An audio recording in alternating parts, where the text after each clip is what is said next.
नमस्कार। मैं Natasha my voice अल्फाज में आप सभी का बहुत बहुत स्वागत करती हूँ। आइए आज सुनते हैं समकालीन हिंदी कथाकारों में अग्रणी स्थान रखने वाली लेखिका प्रज्ञा जी की लिखी कहानी रज्जो मिस्त्री। रज्जो की हंसी आज दुल्लर हुई जा रही थी।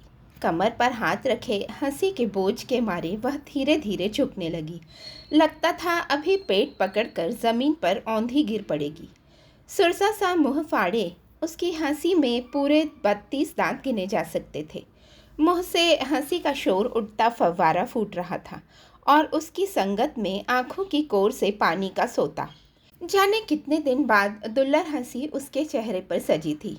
आज सजी तो जैसे बीते समय की हर कसक पूरी करने पर उतारू थी। पास खड़ी मैना को रज्जो तनिक नहीं सुहा रही थी। मैना गुस्से में लाल भभूका हो रही थी। उसकी आंखों में आग तैर रही थी और हाथ रज्जो की पीठ पर धौल जमाने को कसमसा रहे थे। एक कोने में खड़े जुल्मी मिस्त्री की नज़रों के आगे जैसे दुनिया शीर्षासन में खड़ी हो गई। उससे ना बोलते बन रहा था, ना ही आंख मिलाते। उसका जुल्मी नाम आज दुनिया से मुंह फेर कर उससे गले मिलने को तड़पने लगा। अपनी दीनहीन मुद्रा में वह कोने में जड़ होकर कोने का हिस्सा ही बन गया था। अकेली मैना की बेटी ही रज्जू की हंसी को सही संगत देकर घर में शोर उठाए थी। मैना और रज्जू एक ही गली के अगल बगल वाले एक कमरे के कच्चे मकानों में रहती हैं। दिल्ली के शाहबाद इलाके के दिहाड़ी मजदूरों की ये कच्ची सी बस्ती है जिसमें जगह कम और घर ज़्यादा है। गिच्ची पिच्ची जगह में सब अपने हिस्से का जीवन किसी तरह ढूंढ लेते हैं। गांव देहात में कितने लोग शहर काम धंधे की तलाश में आए और बरसों से यहीं बस गए। कुछ किसानी छोड़कर मजदूर होकर आए तो कितने बेरोजगारी और फाके में घिरकर खानदानी हुनर लिए आ गए। रज्जू तो अभी किराए पर है, पर मैना ने इस कच्ची बस्ती में बरसों जोड़े गए रुपयों से एक झुग्गी खरीदकर पक्का इंतज़ाम कर लिया। झुग्गियाँ इलाके के नक्शे से मिटाई भी गईं तो मैना का कुछ फ़ायदा तो होना तय था। इस झुग्गी बस्ती में घरों में सफाई बर्तन करने वाली औरतें, सवारी ढोने वाले रिक्शा मजूर, नज़दीकी ब्रेड और बोतल फैक्ट्री की 2 पालियों में काम करने वाले बच्चे बड़े, पेंट पॉलिश करने वाले, बढ़ई बिजली का काम करने वाले, ठेले ढोने वाले और एक बड़ा कुनबा राज मिस्त्रियों बेलदारों का समाया है। बस्ती से दूर पक्के फ्लैट और कोठियां हैं। कितने नए फ्लैट भी लगातार बन रहे हैं। कुछ को काम ढूंढ लेता है तो कुछ लोग अपने मुताबिक काम खोज लिया करते हैं। कच्चे घरों की आंखों में भी सपने बसते हैं। मैना अपनी छोटी सी जगह को ठीक ठाक कराने की धुन में दिन रात लगी रहती। पहले सीमेंट का फर्श डलवाया, फिर बाहर की दीवारों पर पक्का पलस्तर करवाया। 6x8 के कमरे के कोने में बरसों से पड़ी स्लैब को रसोई बनाने की धुन न जाने उसे कब से सवार थी। पैसा आने भर की देर थी कि जुल्मी मिस्त्री हाजिर। बिस्तर के संग ही एक ईंट की दीवार खड़ी कर दे, मेरी रसोई अलग हो जाएगी।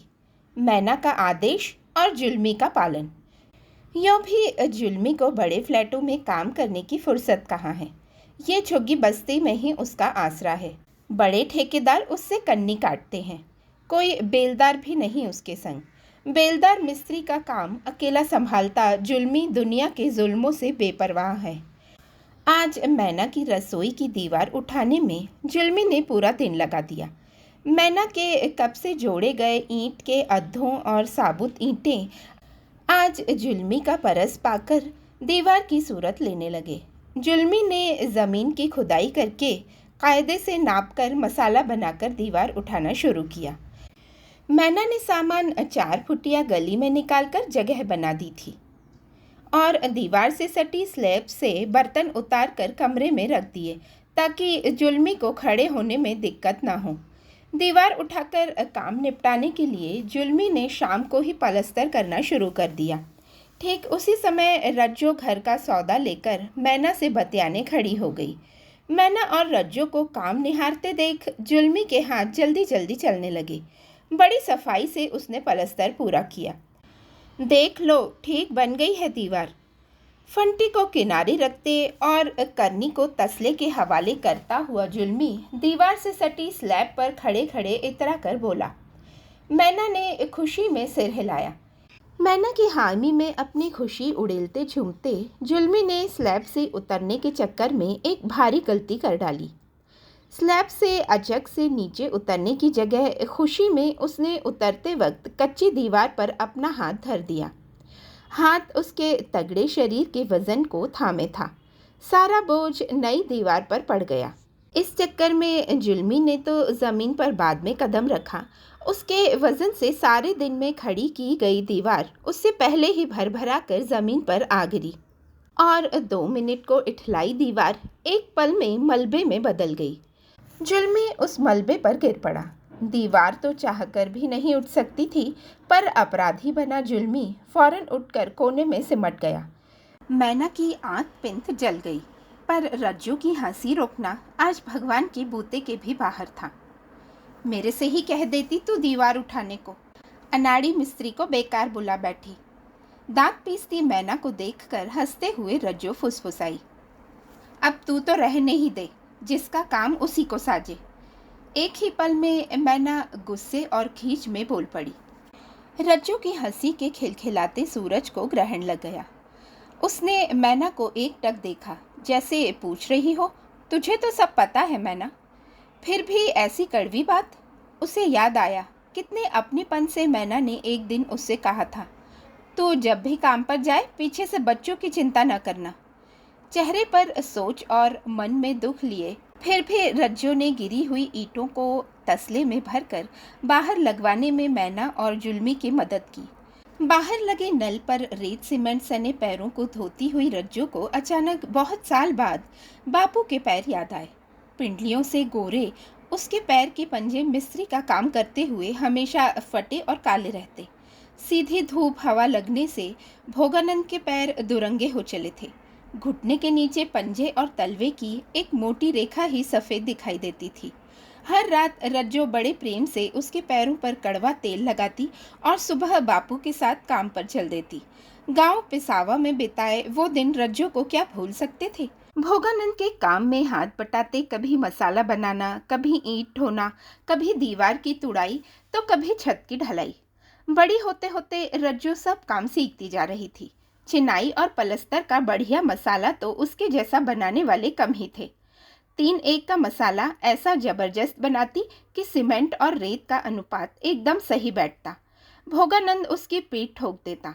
बापू की याद ने रज्जू के चेहरे के मायूस रंग को धुंधला कर दिया। तो यहाँ खड़ी है अब तलक, घर नहीं गई? चल के घर देख, रोटी पानी कर, बच्चे कब से भूखे बैठे होंगे। मुरारी की तेज आवाज ने पीछे से आकर रज्जू को यादों के झरोकों से बाहर निकाला। एक सपने से जागी रज्जू ने पीछे पलटकर मुरारी को देखा और फिर मशीनी चाल से सीधे घर पहुंच गई। अज्जू और रिंकी खेल में मगन थे।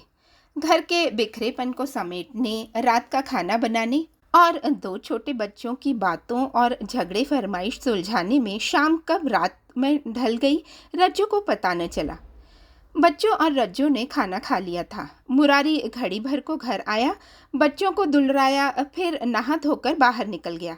ये उसका रोज का नियम है। दिहाड़ी के बाद थकन उतारने के लिए दोस्तों के संग ठलुआगिरी और कभी कभार दारूबाजी की लत उसे जाने कब पड़ गई। खाना खाकर दिन भर घर बाहर खटती रज्जू जरा लेटी की सामने के आले में रखे मुरारी के साहुल पर उसकी नजर गई। लंबी डोरी से बंधा साहुल जिसे मुरारी आते ही आले के सामान में रख देता था। सारे मिस्त्री अपने औजारों के संग साहुल छोड़ आते थे, पर मुरारी हर रोज उसे संग ले आता। उसकी यह आदत रज्जू को निराली लगती रही थी। साहुल को एकटक निहारती रज्जू फिर अपने अतीत में खो गई। यह साहुल तेरे लिए नहीं बना है, तू मोटे काम संभाल। तू क्या जाने नाप जोख, मलबा उठा, ईंटें ढो, ये हिसाब का काम तेरे बस का ना है। साल भर छोटे भाई नरेश ने जब रज्जू के हाथ में दीवार नापने का साहुल देख ऐसी जली कटी बात सुनाई तो रज्जू ने ठान लिया, या तो वो नहीं या साहुल नहीं। रज्जू जानती थी जैसे डॉक्टर के लिए आला जरूरी है, वैसे ही राजमिस्त्री के लिए साहुल। ये कला नहीं सीख पाएगी तो जीवन भर बेलदारी ही करती रह जाएगी। उसे तो अपने बापू भोगानंद जैसा नंबर 1 का मिस्त्री बनना था, बड़ा मिस्त्री। बस नरेश के कहने से एक जिद उसके शरीर में ऐसी तन गई कि उसे किसी करवट चैन न पड़ा, जैसे साहुल का निचला नुकीला सिरा उसके मन पर गड़ा चला जा रहा हो और उसके पूरे शरीर को लहूलुहान किए दे रहा हो। भोगानंद की मदद से उसने जल्दी ही साहुल को साध लिया। फिर क्या था, दीवार कोई सी भी क्यों ना हो, साहुल की डोरी का सिरा रज्जू के आत्मविश्वासी हाथों में सुहाने लगा। डोरी के नीचे का नुकीला सिरा मानो अब रज्जू के लिए वही लट्टू हो गया जिसे बचपन में लड़कों के संग खेलती वह जमीन से बड़ी आसानी से उठाकर हथेली पर सजा लेती। लट्टू देर तक उसकी हथेली पर नाचता तो साथ के कई लड़के हैरानी से देखकर जल मरते। साहुल से नाप जोक करके वह दीवार की सीधाई में माहिर हो चली। अब पहली बार उसने अकेले दीवार उठा दी तो भोगानंद ने अपने बेटे को झिड़कते हुए सुनाया, नरेश, सीख रज्जो से दीवार की सीधाई किसे कहते हैं। साहुल से नापकर भी तेरी दीवार टेढ़ी ही बनती है। वो तो पलस्तर है जो तेरी कमी पर पर्दा डाल देता है। भोगानंद की डांट और बहन से तुलना की बात सुनकर भी नरेश के कान पर जूं न रेंगती, पर रज्जो दांत फाड़कर हंस पड़ती। भोगानंद को बेटी की हंसी अपने जीवन का उजाला लगती थी। रज्जो दीवार बनाने तक ही नहीं रुकी। पिता के साथ काम पर जाते हुए उसने दूसरी मंजिल उठाने के लिए कॉलम डालना, छत के लिए बीम बनाना, लेंटर और शटरिंग का काम भी जिद करके सीख लिया। जब भोगानंद के साथ छत के सरिये बांधती तो लोग दांतों तले उंगलियां दबा लेते, कुछ तारीफ करते तो कुछ रज्जो की औकात बताते। है तो आखिर लड़की जात, सेटिंग के काम सुहाते हैं भला। भोगा को चाहिए नरेश को सिखाए काम, आखिर तो लड़की को पराए घर ही जाना है। औरतें रज्जो की माँ को समझाती, देख देवकी, कुछ ऊंच नीच हो गई तो कल को इसका ब्याह, बाल बच्चे, बाकी तू खुद समझदार है। देवकी के भीतर के डर जाग कर बेचैन हो जाते और वह रज्जो के घर में घुसते ही उसके पीछे हाथ धोकर पड़ जाती। पिता का खुला दिल ना होता तो रज्जो के पाँव में कब की बेड़ियां डल चुकी होती। रज्जो के बाहर निकलते कदमों ने घर की माली हालत को भी चमका दिया था। 3 लोगों की पक्की टीम थी भोगानंद के पास, इसलिए खाने पीने के आराम से लेकर घर आंगन भी निखरा निखरा दिखता। अब कमाने वाले एक नहीं 2.5 हाथ हो गए थे। घर को आज तक नरेश की पूरी दिहाड़ी कभी नहीं मिली थी। घर से सुख का छाजन भोगानंद की अचानक मौत से छिन गया। असहाय जीवन की जिम्मेदारियों में देवकी को कुछ नहीं सूझ रहा था। एक तरफ भविष्य में रज्जो की शादी की चिंता तो दूसरी तरफ नरेश का बाप की लगाम से एकदम छूट जाना उसकी परेशानी बढ़ा रहा था। इधर गांव में भोगानंद को मिलने वाले बड़े काम अब नरेश और रज्जो को मिलने बंद हो गए। वैसे भी छोटे कारीगरों के लिए बहुत अधिक काम वहां था ही कहाँ। फिर रज्जो की काबिलियत जानते हुए भी लोग उसे काम न देते। नरेश को छोटा मोटा काम मिल भी जाता तो उससे घर चला पाना मुश्किल था। रज्जो दिन भर सोचती, हाथ पर हाथ धरे यूं बैठे रहने से कहीं सीखे हुए काम भी न भूल बैठे। साहुल उसकी हथेलियों के नीचे कसमसाता, अरे सो गई क्या? बाहर से लौटे मुरारी के शब्दों ने रज्जो की यादों का सिलसिला रोक दिया। इससे पहले कि रज्जो उठती, मुरारी फिर बोला, रहने दे, उठ मत, खाना मैं खुद ले लूंगा। शराब से तृप्त होकर कई बार मुरारी दुनिया का सबसे निराला इंसान बन जाता, शहद सा मीठा। मुरारी की ऐसी बातों पर रज्जो के भीतर प्यार का सैलाब उमड़ आता। वह नहीं नहीं करते मुरारी का हाथ रोककर खाना परोस ही देती, उसे बच्चों की तरह सहलाती और टूटकर मुरारी को गले लगा लेती। मन चाहता उस पर सब कुछ निछावर कर दे। उसकी इस अदा पर मुरारी भी अपने प्यार से रज्जो को निहाल कर देता, पर आज ऐसा कुछ नहीं हुआ। मुरारी की बात पर रज्जो ने हल्की सी हूं करके करवट बदल ली। मुरारी ने खाना खाया, झूठे बर्तन सकेर कर एक किनारे रखे और रज्जो की बगल में सो गया। रज्जो जाग रही थी, उसकी आंखों से नींद कोसों दूर थी।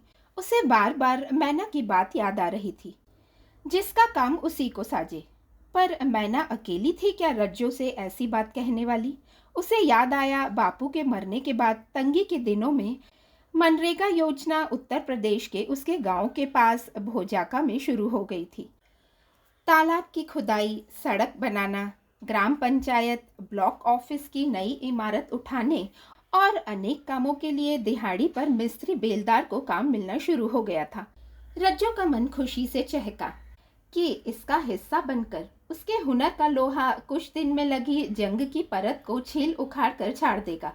नरेश के साथ रज्जो भी 4 किलोमीटर दूर भोजाका के लिए रोज निकलती। बाद में पिसावा में भी योजना शुरू हो गई। काम की उमंग और मिलने वाले पैसों की खनक की बात सोचकर ही उसकी देह उमगी रहती। देवकी ने इस बार उसे निकलने के लिए मना भी नहीं किया। सोचा इसी से जोड़ जाड़ कर रज्जो के ब्याह का पहाड़ किसी तरह कट जाएगा। दिन भर इंडोरी सिर पर टिकाए उस पर तसला धरे रज्जो कभी रेत ठोड़ती, कभी मसाला तो कभी भारी ईंटों को ढोकर साइट पर पहुंचाती। अपने हिस्से का काम पूरी ईमानदारी से करती रज्जो नरेश के हिस्से का भी काम जैसे तैसे संभाल देती। काम भूल गया क्या नरेश? सरिये के तार एक सी दूरी पर नहीं बांधेगा तो बीम न ठहरेगी, छत कैसे टिकेगी? एक बार सरिये को 6 इंच की दूरी पर बांधा है तो अगली बार भी 6 ही लेना, बढ़ा घटा नहीं। हट परे, मैं बांध देती हूँ। जल्दीबाजी में काम को अंजाम देता नरेश बहन को आंखें तरेर कर देखता, पर खून का घूंट पीकर रह जाता।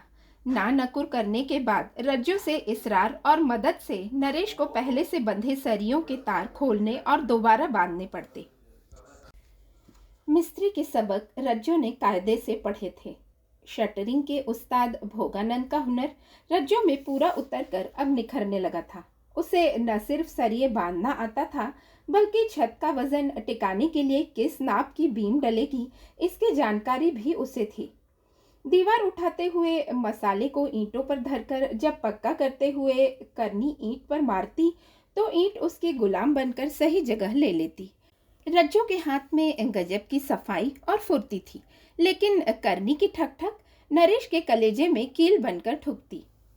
कुछ दिनों तक उमगी रहने वाली रज्जो धीरे धीरे मुरझाने लगी। मिस्त्री के काम की बारीकी जानकर भी रज्जो को बेलदारी के काम ही मिला करते और इधर निखट्टू नरेश को लगातार मिस्त्री के काम। नरेश जब रज्जो को ऐंठ कर देखता तो रज्जो का कलेजा चाक हो जाता। कितने तूफान उसके कलेजे में उठते, भंवर उठाते और रज्जो उनमें घिरती चली जाती। हद तो उस दिन हो गई जिस दिन रज्जो लंच टाइम में नरेश के हिस्से की शटरिंग के काम को पूरा कर रही थी कि अचानक ठेकेदार प्रकट हो गया। ये क्या कर रही है तू? जानती है सेटिंग का काम है, ईंट ढोने और मसाला बनाने का काम नहीं। ये काम सीखना है तो चलकर पहले ट्रेनिंग ले। यहाँ ट्रेनिंग का काम नहीं होता। बैठे ठाले हमारा सामान और टेम खराब कर रही है। ठेकेदार चिल्लाया। ये काम मुझे अच्छी तरह आता है चाचा, रज्जो ने आत्मविश्वास से बेहिचक कहा। अच्छा, अभी बेलदार से मिस्त्री का काम आ गया, कल को तो तू ठेकेदार बनकर मेरे ही सर पर सवार हो जाएगी। ठेकेदार चीखा। रज्जो हैरानी से उसे देखती रह गई। काम पर बने रहने और पैसे की जरूरत के चलते ठेकेदार को धीमी स्वर में सफाई देने लगी। मैं जानती हूँ मिस्त्री का काम, मेरे बापू ने। चल चल, बड़ी आई काम वाली, यहाँ तुझे बेलदारी के लिए रखा गया है, जी चुराती है कामचोर कहीं की। रज्जो के नरम स्वर से ठेकेदार की आवाज और तेज हो गई। चाचा, कामचोरी न कभी की है न करूंगी, रज्जो ने कांपते शब्दों में खुद को दी गई गाली का जवाब दिया। तू तो ठेकेदारी नहीं लग रही है यहाँ की। खबरदार जो कभी सरिये करनी को हाथ लगाया, सिर पर तसला उठा और चुपचाप माल ढो। जिस काम की कही जाए वही कर बस। औरत है, मर्द के पीछे रहे। मर्द होने की कोशिश में न मर्द बन पाएगी और औरत होने से भी जाएगी। कहते हुए ठेकेदार ने रज्जो के पास पड़ी करनी हाथ में ले ली और सरिये को लात मारकर रज्जो से दूर धकेल दिया। रज्जो हैरान थी कि काम से जी चुराने वाले नरेश को ठेकेदार ने एक शब्द नहीं कहा। ठेकेदार की फटकार से आहत रज्जो को नरेश की नीचा दिखाने वाली हंसी और भी घायल कर गई। आज भी कहाँ भूल पाई है रज्जो उस घटना को। हंसी मजाक और जिंदगानी की तेज भागती चक्की में न जाने कितनी बार रज्जो ले बैठती है जीवन की बही। आज उस याद से फिर उसकी आंखें भीग गईं। अचक से उठकर रज्जो ने पानी पिया ताकि आंसुओं को गले में उतार सके, फिर अपनी जगह आकर लेट गई। मुरारी ने करवट ली। रज्जो अंधेरे में भी उसका चेहरा साफ साफ देख रही थी। उसकी बेसुध नींद पर रज्जो को जलन हुई। कहाँ मुरारी सपनों के मनचाहे लोक की सैर पर निकला हुआ है और कहाँ रज्जो अपने अतीत को धुन रही है। पिसावा की मनरेगा योजना में काम करते हुए मजदूरों को कभी समय से पैसा नहीं मिला। मजूर औरतों की हालत तो और भी खराब थी। आदमी के बराबर मजूरी के बाद भी कम मेहनताना तो दूसरी, और रज्जो जैसे गुणी कारीगरों की बेकदरी, बार बार ठेकेदार की जी हजूरी, आर्थिक तंगी और घरों की बदहाली से तंग आकर मजदूर ब्लॉक ऑफिस के आगे धरना प्रदर्शन करने पर मजबूर हुए। लंबे और अडिग आंदोलन से मजदूरों को जैसे तैसे रुपए मिलते, पर अगली बार फिर हाथ फैलाने की नौबत आ जाती। रज्जो ने जान लिया था कि मजदूर के जीवन में दुखों के छाले ही अधिक हैं। 2-1 साल ऐसे ही चला। फिर रज्जो की शादी भोजाका के मुरारी से तय हो गई। आज सालों बाद भी शादी की याद भर से रज्जो के गाल दहक गए। दुख और अपमान से भरी यादें ठंडे बस्ते की शरण में चली गईं। चौड़े चौड़े बिंदा लगावे बौंदोली भोजाके की बहुएं। विदा के बाद ससुराल पहुंचते ही भोजाका की औरतों ने नई बहू से छेड़ शुरू कर दी। पिसावा रज्जो का मायका, भोजाका ससुराल। अब तो रज्जो को ससुराल के रहन सहन ही मानने पड़ेंगे। रज्जो गीत की लय थामे अपने माथे पर सजी छोटी बिंदी का ध्यान करके मुस्कुरा उठी। घर में गीतों और रिवाजों के बीच रज्जो कैसी सजी धजी छुई मुई सी पोटली बनकर बैठी थी। नए घर में आकर वह खुश थी। उसकी खुशी का कारण साफ था। मुरारी एक कारीगर आदमी था। दिल्ली जैसे बड़े शहर में अकेला रहता था और शादी के लिए इसी शर्त पर राजी हुआ था कि औरत उसके संग दिल्ली जाएगी। उससे अकेले काम और घर अब नहीं संभलता। रज्जो खुद को बड़भागी मानकर फूली नहीं समा रही थी। एक और दिल्ली जाना और दूसरी तरफ मुरारी के संग मिस्त्री का काम करने की आज़ादी की कल्पना की दोहरी खुशी उसके चेहरे पर चमक रही थी, जिसे घर की औरतें ब्याह की खुशी मान बैठी थीं। हालांकि रज्जो के मन के कोने में चिंता भी हलचल मचाए थी। क्या जाने मुरारी उसे काम करने भी देगा या नहीं। मुरारी के छोटे से कमरे में जीने लायक सामान के साथ एक टीवी भी था। उसके किसी मालिक ने कबाड़ में पुराना टीवी बेचने से मुरारी को देना सही समझा था। रज्जो ने आते ही कमरे को चमका दिया। मुरारी बढ़िया मिस्त्री था। रज्जो ने पाया वह अपने काम में उसके बापू जैसा ही काबिल है। दिल्ली आकर ही रज्जो ने जाना मुरारी पत्थर का अच्छा कारीगर है। बड़ी कोठियों और फ्लैटों में मार्बल और टाइल्स के काम पर ठेकेदार उसे रखवा देता है। अपनी कोई टीम तो मुरारी की है नहीं, पर शाहबाद की इस पुरानी कच्ची बस्ती के इकलौते ठेकेदार पुरुषोत्तम की टीम का वह बढ़िया मिस्त्री है। आमदनी थोड़ी कम जरूर, पर बंधा बंधाया काम है। मस्टर रोल पर चढ़ने और छटनी का कोई डर चिंता नहीं। ठेकेदार रोज शाम मजदूरों की दिहाड़ी गिनकर हाथ पर रख देता है। कभी देर सवेर भले हो जाए, पर दिहाड़ी मिल जाती है। मुसीबत में एडवांस के रूप में किसी किसी की ज़रूरत मुताबिक मदद भी कर दिया करता है, लेकिन पैसा देता है तो काम भी ठोक कर लेता है। बड़े ठेकेदार के मिस्त्री, मुझे भी सिखा दे टाइल पत्थर की कटाई, ले चल अपने संग काम पर। रज्जो ने एक दिन संकोच की कुंडी खोलकर अपने मन की बात मुरारी से कह डाली। रहने दे बावली, ये हाथ पत्थर हो जाएंगे पत्थरों से सिर मारकर। मुरारी हंसते हुए बोला। रज्जो उसका मुंह देखती रह गई। आराम से कमरे में रहना, तू कहाँ फिरेगी मारी मारी, तेरे लायक जगह नहीं। सारा रूप 2 दिन में ढल जाएगा। धूल मिट्टी फाँकने से अच्छा है घर पर रहे। मुरारी बेपरवाही से बोला। रज्जो की खुशियों के फूल मुरझा गए। शादी के बाद उसने क्या क्या सपने बुने थे, सारे फंदे उधड़ से गए। कुछ दिन वह चुपचाप काम में लगी रही। मुरारी की बात का नपातुला जवाब देती, पर अपनी तरफ से कुछ न बोलती। मुरारी को उसकी ये चुप्पा सूरत जरा न सुहाती। फिर मुरारी जानता था रज्जो किस बाप की बेटी है। मुरारी को रज्जो के काम और लगन की भी भनक थी। घर में छाई चुप्पी को तोड़ते हुए कुछ दिन बाद मुरारी बोला। अच्छा रूस नहीं, कल बात करूंगा ठेकेदार से, फिर संग चलना। पर देख ले, काम एक दिन में सीखा नहीं जा सकता, वक्त लगेगा और फिर आकर तुझे चूल्हा चौका भी करना पड़ेगा। मैं बखत का पक्का हूँ। बखत पर काम, बखत पर खाना। उस दिन छोटे से कमरे में रज्जो के लिए सारे रंग समेटे आकाश उतर आया था। दिल्ली जैसे शहर में न कोई परिचित न रिश्तेदार। जो नई ब्याहता रज्जो को रोके टोके फिर जिस फ्लैट में मुरारी काम कर रहा था वहां बेलदार के साथ वह अकेला ही था। पुराना फर्श पहले ही तोड़ा जा चुका था। मुरारी अपने हिसाब से रोज का एक कमरा पकड़ता और शाम तक नया फर्श डाल देता। जितनी देर में वह रेत पर मार्बल की बड़ी स्लैब बिछाकर नाप और डिजाइन का पीस काटता, उतनी ही देर बेलदार मशीन की रवानगी और गोल धारदार ब्लेड से पत्थर के काटते समय उठने वाली धूल को दबाने के लिए पतले से पाइप से पानी की धार देता चलता। मशीन झिंग घिंग घिंग घिर घिर की ध्वनि से पत्थर काटने लगती। जितनी देर मुरारी आराम करता, बेलदार बदरपुर का मसाला कमरे में बिछा देता और सीमेंट की बोरी खोलकर एक तरफ उसका ढेर बना लेता। काम की जगह अपनी औरत को काम सिखाने की झेप से बचते हुए मुरारी ने पुरुषोत्तम से रज्जो की बेलदारी की बात तय कर ली। पुरुषोत्तम की टीम में अब तक कोई औरत नहीं थी, इसलिए वह पहले तो झिझका, पर अंत में मुरारी जैसे कारीगर पर उसने भरोसा करके काम दे दिया। इस तरह रज्जो का काम करने का सपना पूरा हुआ। संभाल कर री, एक भी पीस टूटा तो तेरी खैर नहीं। पत्थर को मजबूत हाथों से उठा। फुट के हिसाब से नापकर पत्थर आया है। एक का भी नुकसान हुआ तो मालिक खामखा अकड़ेगा। ठेकेदार झगड़ेगा, फिर टूटे पत्थर को तरीके से काट कर रेशे से रेशा जोड़ने और धार मिलाकर लगाने में मेरे सारे दिन की बर्बादी अलग होगी। मुरारी कभी प्यार से तो कभी गुस्से से रज्जो को काम सिखाता गया। मिस्त्री होने की ठसक बेलदार पर हावी रहती, पर रज्जो धुन की पक्की थी। उन दिनों जैसे उसे थकन महसूस ही नहीं होती। रात देर से सोती, फिर भी पौ फटते ही जाग जाती। रात भर कल्पना करती कि वह पत्थर काटकर फर्श बना रही है।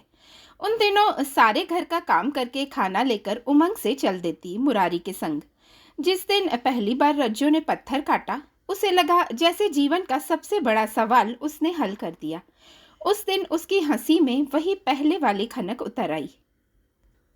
देखना, एक दिन हम दोनों अपने घर की दीवार साथ मिलकर उठाएंगे, याद रखना मेरी बात, रज्जो ने बड़े प्यार से मुरारी से कहा था। मुरारी ने भी प्यार के बदले प्यार से देखा और फिर इशारे से काम की तरफ ध्यान दिलाया। मार्बल का रेशा जोड़कर पीस काटकर रज्जो ने फर्श पर बिछी बदरपुर के ऊपर कटे हुए सारे पीस रखे और करनी से ठोक कर सबकी धार मिलाई तो मुरारी उसे देखता रह गया। काम की खुशी से दमकती रज्जो आज बहुत सुंदर लग रही थी। कमरे में सारे पीस बिछाकर जब उसने मुरारी को दिखाया तो सारे पीस ऐसे लगे जैसे टुकड़े नहीं, एक साबुत स्लैब फर्श से एक समान ऊंचाई पर फिट कर दी गई हो। यही नहीं, फर्श की ढाल भी सही बनी थी। मार्बल के सारे पीस फैलाने मिलाने के बाद रज्जो एक एक टुकड़े को सावधानी से उठाती और सीमेंट का घोल देकर करनी से दाब देती। मुरारी उसे देखकर हैरान रह गया। रज्जो के जीवन की ये नई करवट कुछ महीने आराम से चली। रज्जो ने जैसे नया जन्म पा लिया था। जिंदगी में अब तक के मिले सारे दंश जैसे मिट चले थे। उन दिनों रज्जो की हंसी बात बेबात पर फूटती। अपने घर में भी मुरारी की खूब तारीफ हो रही थी कि शादी के बाद भी पैसा भेजने में मुरारी ने कोई कंजूसी नहीं बरती। मुरारी पर अपने घर की बड़ी जिम्मेदारी थी। रज्जो के कमाने से उसे भी तसल्ली मिली। रज्जो का जीवन अभी अंगड़ाई लेकर खड़ा ही हुआ था कि रज्जो को मुरारी ने काम करने से साफ इनकार कर दिया। पहले बच्चे का मामला है रज्जो, और तेरी तबीयत लगातार बिगड़ रही है। अब से काम नहीं, तू घर पर रह।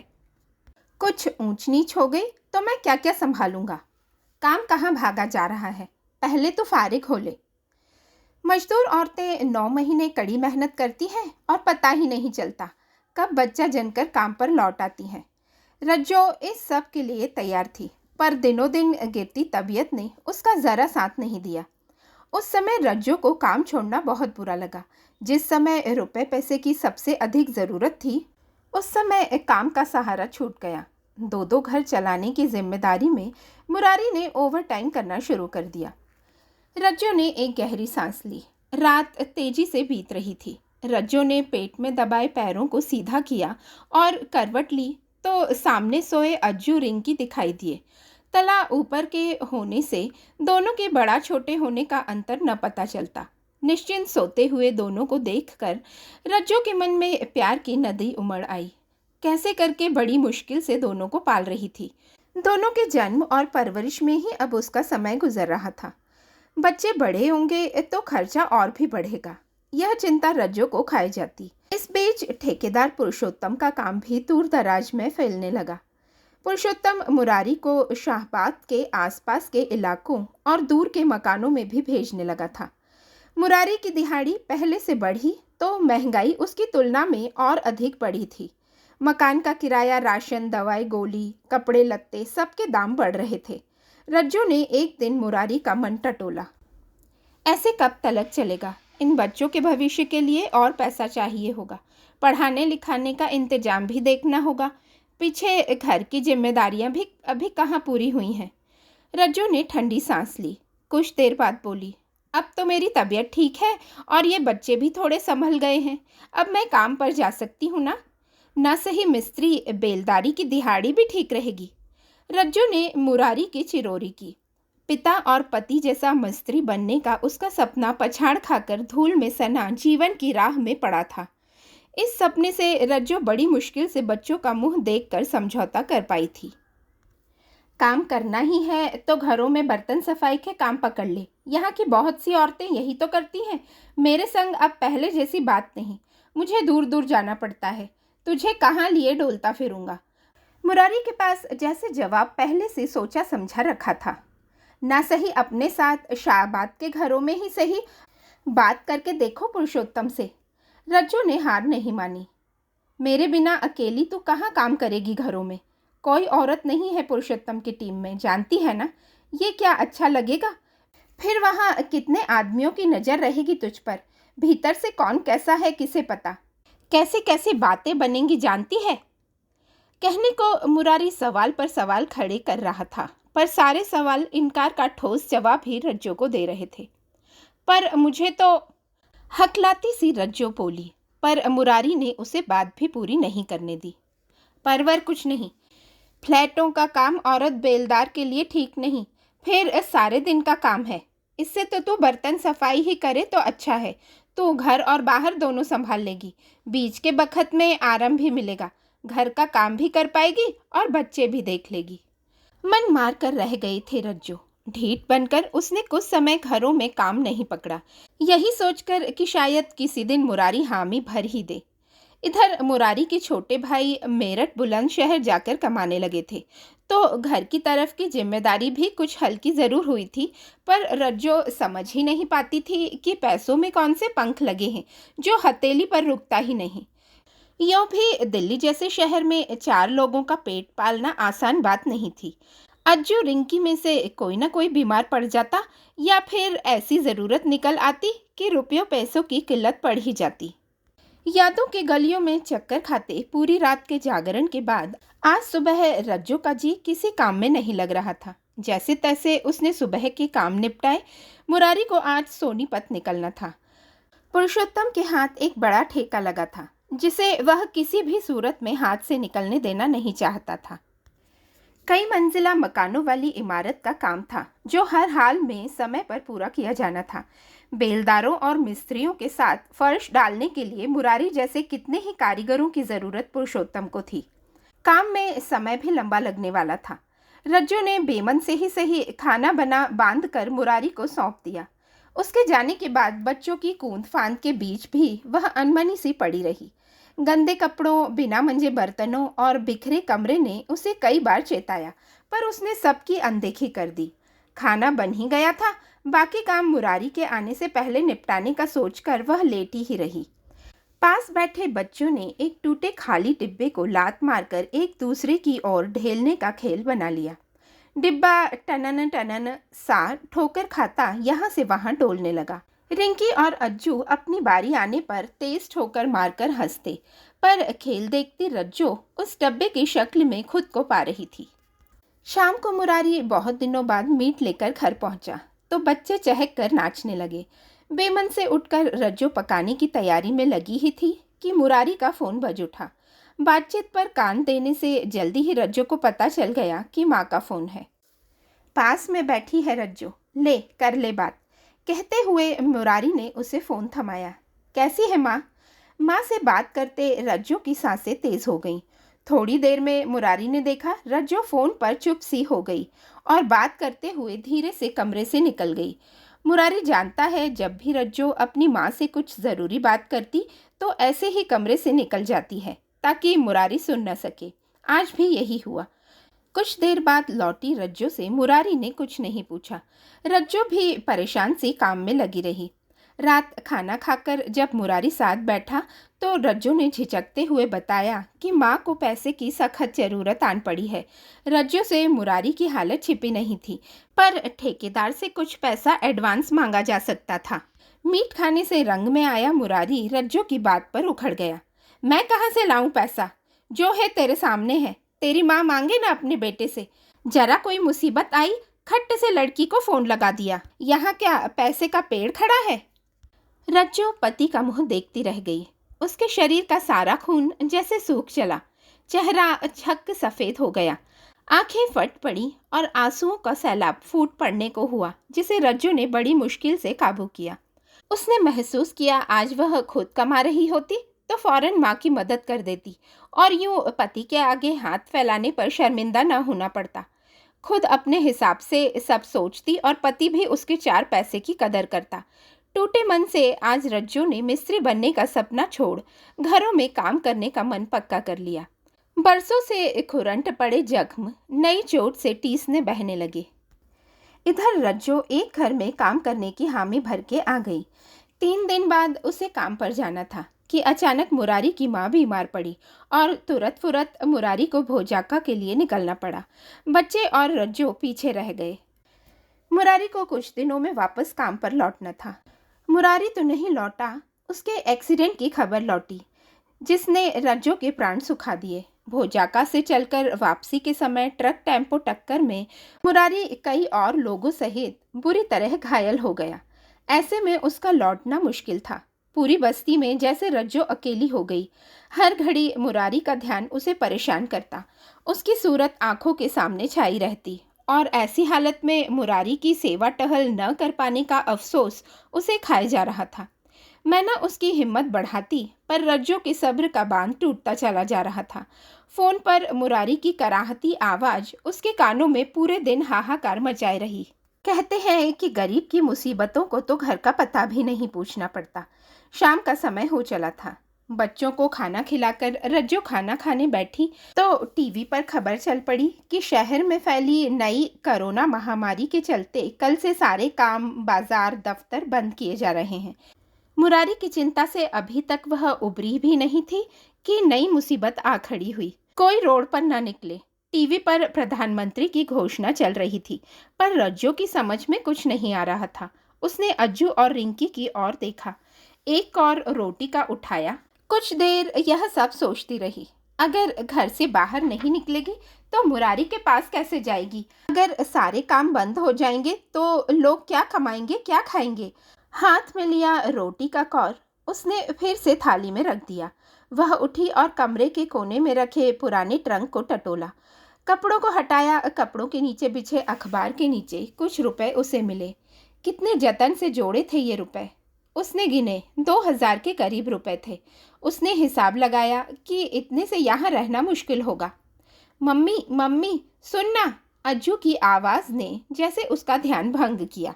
मम्मी फिल्म लगा देना, ये अंकल क्या कह रहा है? वह उठ खड़ी हुई, कुछ सोचते हुए गली में निकल आई। गली में तो जैसे भगदड़ सी मच रही थी। हर कोई बाजार भाग रहा था।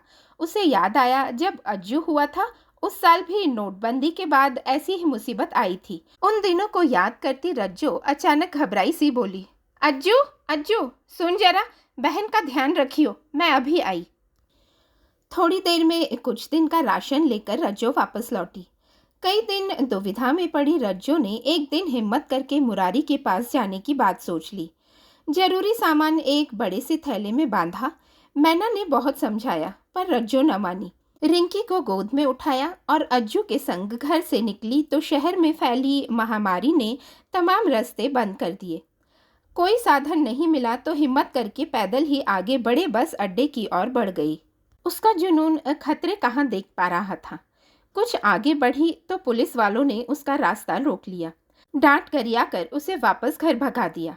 उसके जीवन की हर उम्मीद पाला पड़ने से मुरझा गई। मुरारी की याद उसे अपनी ओर खींचती, लेकिन मुसीबत उसके पैरों में बेड़ियां डाले थी।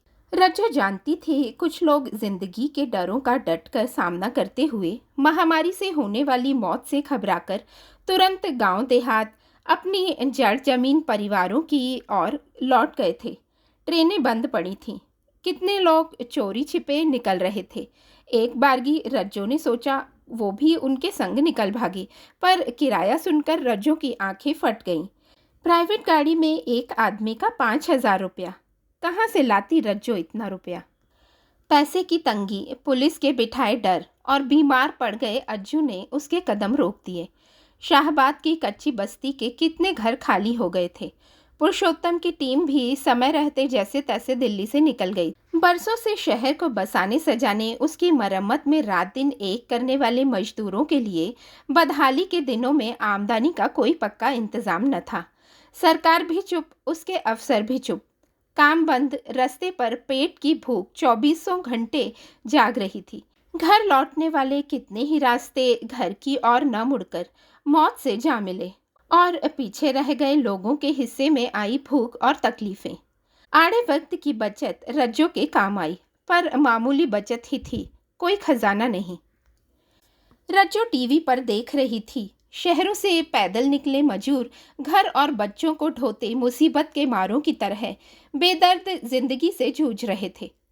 कितने काम धंधों से निकाले गए, कितनों ने भूख धूप और निराशा में रास्ते में ही दम तोड़ दिया। छोटे बच्चों की बेहाल सूरतें देख रज्जो रिंकी और अज्जू को सीने से सटा लेती। डर के साए लंबे होते जा रहे थे। जीवन में पहली बार रज्जो ने शहर मजदूरों से खाली होते देखा। बात दिल्ली की ही नहीं, सभी शहरों की थी। उसे समझ नहीं आ रहा था सरकार किस मुंह से मजदूरों के जत्थों से धीरज बनाए रखने की बात कह रही है। पापा कहाँ है? घर क्यों नहीं आता? मम्मी काम पर गया है ना, जल्दी ढेर सारी चीजें लेके आएगा, और खिलौना भी। हाँ वो भी। अज्जू बार बार मुरारी को याद करके रज्जो से पूछता तो रज्जो नए नए बहाने गढ़ती।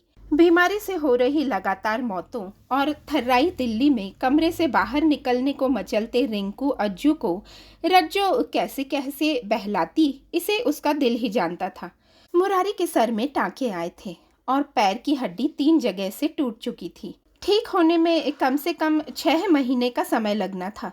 मुरारी के इलाज का खर्च तो किसी तरह उसके माँ बाप ने उठा लिया, पर यहाँ रज्जो के कमरे का किराया, खाने पीने, हारी बीमारी का खर्च उसके नींद का दुश्मन बन गया था।